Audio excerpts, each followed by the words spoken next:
is this? That's part of a Defender exhaust. Some old carriage sort of stuff. And what do we have around here?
Now, some of you might be thinking, Chris, are you well? You're building a new build modern tiny house. Why are you now looking at like an abandoned tiny house, which is a renovation project? That doesn't make any sense. And you would be 100% correct. It doesn't make any sense. And I didn't plan on this. The video you're meant to be watching right now is me buying one of my dream cars. And in that video, which I've already filmed, is me basically explaining that for my entire life, I have been saving up to buy a particular car, and at the point that I buy said car, I usually just reinvest. This has gone from Subaru Impreza, RS4, 2013 RS6, 2015 RS6. I saw the very famous Jon Olsen Miltech RS6. I think I've watched that video about 1,000,001 times, and that basically got me hooked on RS6s. Then there was a 2016 RS6 Performance, and then about 2 years ago I went to go look at a Lamborghini Huracan Performante, which at the time was £168,000, which is disgusting. However, that exact car is back up for sale right now around £205,000. So if I had bought the car, which would have been on finance, well, basically my entire life is all finance because we love debt, but debt on cars is bad. And I was going to make an exception, but instead of buying that car, which when you take into account warranty, neighbours around here all have just like every car I want. One guy up the road's got Rolls-Royce Cullinan, Rolls-Royce Dawn, might be a particular Boxer, we don't know, so I don't want to get in trouble. What was I saying? Finance on Lamborghini Huracan, which the interest rate at that time was, I mean, it was nothing a month. I think it worked out as being 280 quid a month, interest only. That's how much the finance was, and I was putting down, I think, 50 grand as the deposit. I still need to do a video on how I would finance a supercar. Long story short, I didn't buy the Lamborghini because instead I thought, actually, this is a bit stupid. I'm not financing a depreciating asset. You should only ever use debt for something that creates an income, be it buy-to-lets, a development project, a business loan for a particular business. That's all good debt. depreciating asset like a car, which you just don't need. As much as I'll try and justify it to myself, and like 600 brake horsepower, I can convince myself that's pretty necessary, but it's not. So I reinvested, made more money. And the example that I always give on Instagram is money is like fuel in a rocket. If you're about to do some massive like space mission to go visit some aliens or something, if you've got 1,000 litres of fuel, you're not going to take 50% of that out. You're not going to take 500 litres out and just be like, oh yeah, I'm going to then put that in some like car on Earth when you're trying to do this big mission.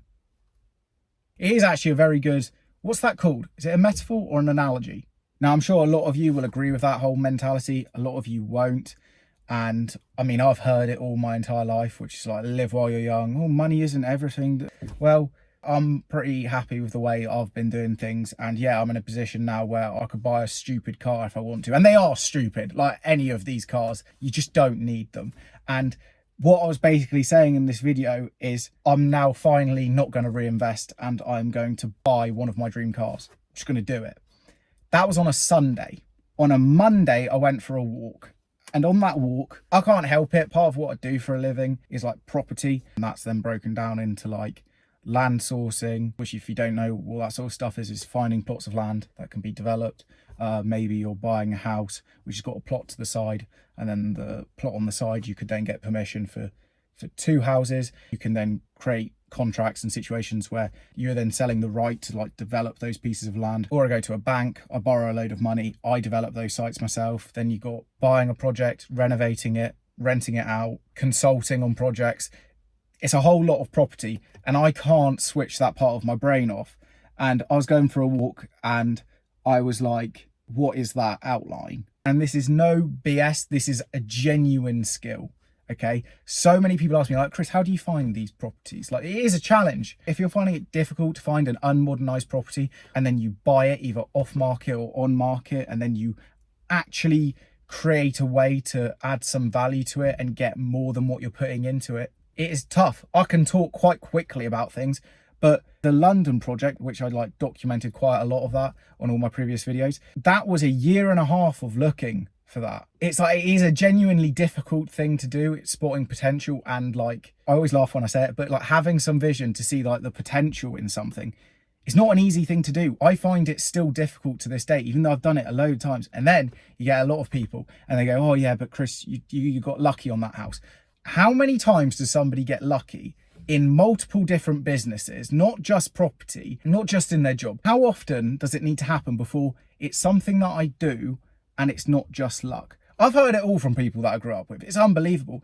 The returns on a lot of these projects are disgusting. It's unheard of. The reason why is if you keep it small, you keep it all. That's why I fund everything myself and with my brother, except for the London project. That was my brother, his girlfriend and me.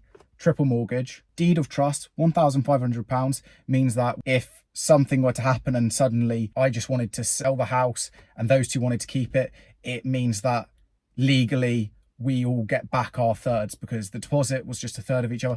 Some people want to know the numbers on that. That house was 900 and something thousand. I put down 30 grand. My brother put down 30 grand. His girlfriend put down 30 grand. So that is 90 grand deposit, borrowing like £1 million.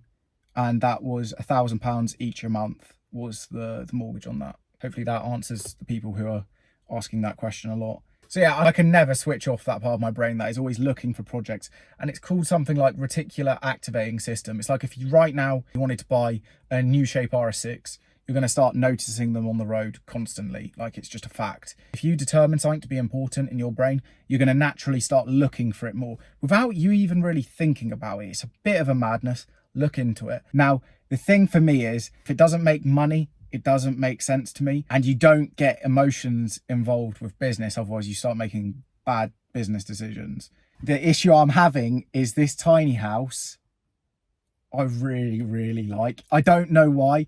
It might not come across on camera as well as it does in person. But when you're there, you are surrounded by woodland. It is one of the weirdest buildings I've ever seen. I measured it from the outside and it's about 65-ish square meters, I'd say. It's like got a main building, a conservatory, and then like 2 big garages. So there's all that, which is a bit of a weird configuration. I've also never seen a building that is like this ever. Like also this might help answer some questions as well with people like, how are you so good at like finding properties that have got potential, seeing through the rubbish? Because I mean, like this place, I don't know how long it's been abandoned for, but yeah, it doesn't look like it's in the best of conditions. How can you see through that and see what it could be like?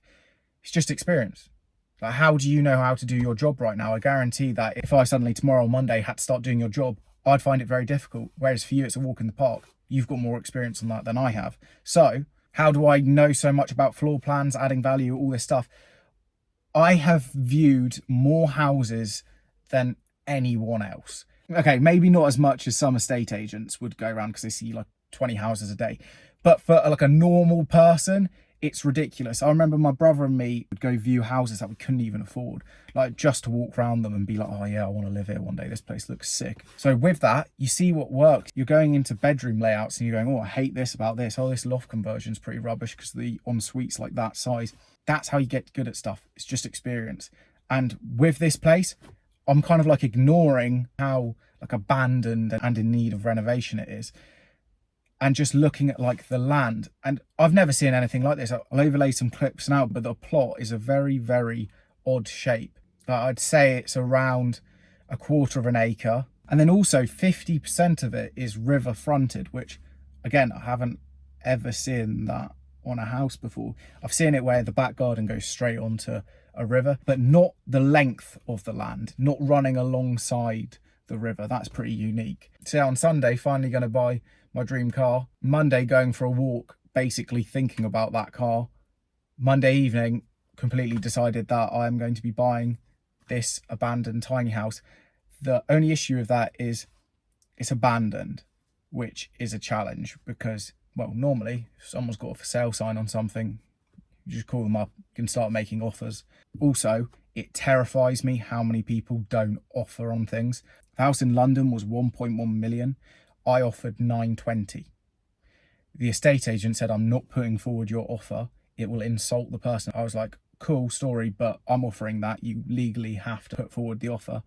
And he did, and the person rejected it. The person then rejected the next 4 offers that I made. And then me being like, okay, best and final offer, 950. And then letting the person sit on it for 2 days. He came back and it was like around 970. So yeah, that's £130,000 off the asking price. Because this house is abandoned, I've now got to go through the process of finding the history and the story with this piece of land and the property that's on it. And that basically involves being Sherlock Holmes, and it's quite a difficult thing to do. I've got another potential project that is ongoing. That one is going pretty horrendously. I'll go back there and I'll try and film a video of that. And yeah, let me know in the comments. Do you want me to show you like how you go about acquiring completely abandoned properties? It's very difficult and it's quite often not a very enjoyable task to do. Yes, I know I'm building a new build tiny house, but there's just something about this one. I also love renovating houses. I think it's awesome. I have no idea how old this house is. It's so weird. So weird. So yeah, it's going to be fun. I like unearthing the history of something. Yeah, I get excited about projects and what it could look like, but I also find it quite sad when you're like walking around and you see something that is, at some point that was a home, like someone lived there, and it's like a weird feeling because you're excited because you're like, oh wow, look, imagine what I can create here. I can restore this to what it once was. And then you're like, how has it got to this point? Like, what is the story of how this place has become abandoned? Because it's like whatever the flat or house you're living in right now, you can't even imagine that looking like something like this. So yeah, if you've enjoyed this video, give it a like, subscribe. Any questions, I'll happily answer in the comments. Thanks for watching. I'll see you in the next video.